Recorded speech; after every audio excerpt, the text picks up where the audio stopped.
Жасамас ешкім мәңгі, бәрі кетер.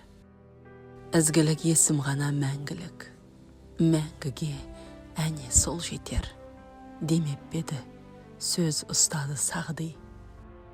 Ғұмырын ғибратпен өрнектеп, артына өшпес із қалдырған аяуланамыздың да есімі біз үшін мәңгілік. Биыл асыл жар аяулана, сүйікті әже Дощанова Гүлнар Нығмет қызының өмірден өткеніне 1 жыл болды.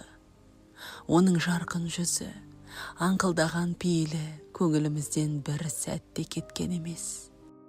Ол үйде де, түзде де бір қалыпты, жүзінен нұр төгіліп тұратын шуақты жан еді. 1961 жылы 24 қыркүйекте Атырау қаласында дүниеге келді.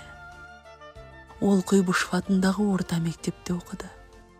1980 жылы қаладағы медициналық училищені тәмамдап, алғашқы еңбек жолын Махамбет ауданы Жалғансай ауылындағы медициналық пункттің меңгерушісі болып бастады. Кейін жылу электр станциясында қызмет етті. 1992 жылдан бастап Атырау жарық мекемесінде жұмыс істеді. Осында 30 жылға жуық еңбек етіп, зейнет демалысына шықты. Өз қызметін өмір бойы адал атқарып, ұжымына, ортасына сыйлы болған анамыз отбасының да жылуы жарық еді. 1983 жылы әкеміз Ғизатов Бауыржан Сабырғалиұлымен бас қосып отау құрды. 3 ұл, 1 қыз тәрбиеледі. Атап айтсақ, Жәнібек, Анаргүл, Жанболат, Дияр. Өкінішке қарай, Дияр бауырымыз 28 жасында өмірден озды. Бұл біз үшін орны толмас қайғы еді. Жазмыш солай болса амал нешік. Бұл сынақты да еңсердік. Бұл күнде Дощановтар әулеті терең тамырланып, әуелеп өсіп, мәуелеп жапырақ жайып, ұлдары самға бұяға, қызы қанат қағып қияға қонды. Сол бақыттың бастауында әрдайым ата-анамыз бірге жүрді. Бізге деген қолдауын, қамқорлығын аямады. Ел қатарына қосылған перзенттерінің қызығын көрген бақытты ата-ана болды.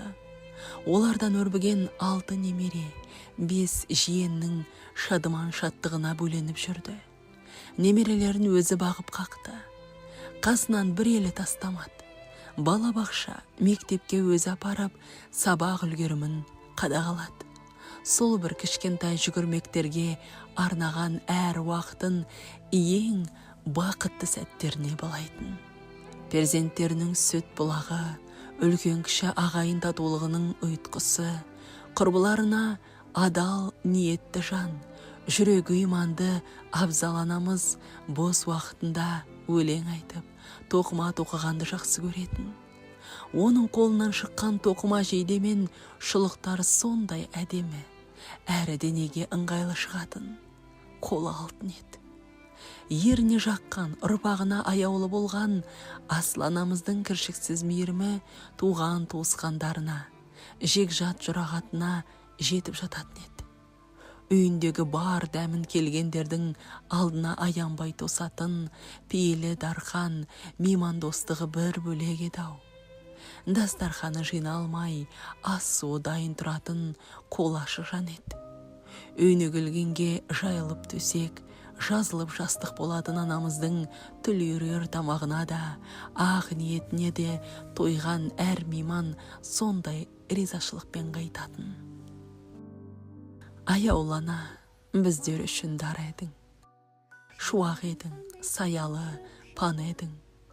Өмір мәнін ұғындырдың үлгі боп, жақсылыққа жетелеген дан едің. Жанымызды жас жуып мұң қаттықта, өзіңізге сағынышпен жырлаттықта. Жалғанда сізден артық, сізден асыл, жанана жоқ екен ғой қымбаттымда. Жанана дидары ай, жүрегі күн, бауыр ет баласына тілегі мың. Көрсеткен жарық күнді бізге алғаш өзіңізбен қай кезде де бір өмірім. Тулаған теңіз өмір тыншымаған, дамылсыз мың толқытып, мың сынаған. Білінбейтін сіз барда еш қиындық, қолдауыңмен тірек болған аяуланам. Жүзінен жылы шуағы үзілмейтін, сақтайтын бойын таза түзу кейпін. Қолың ашық, жан едіңіз аңқылдаған, өзін емес өзгелердің қамын жейтін. Қалдырмады бұл ажал қапығымды, қадап айтар аңсаймыз ақылыңды.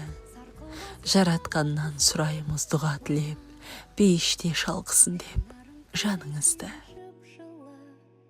Мама, көзіңе малынғандай күн нұры. Мама, жанымның мәңгі солмас бір гүлі. Мама, мама, өзіңсің күн нұры. Мама, өзіңе жазылмаған ән бар ма?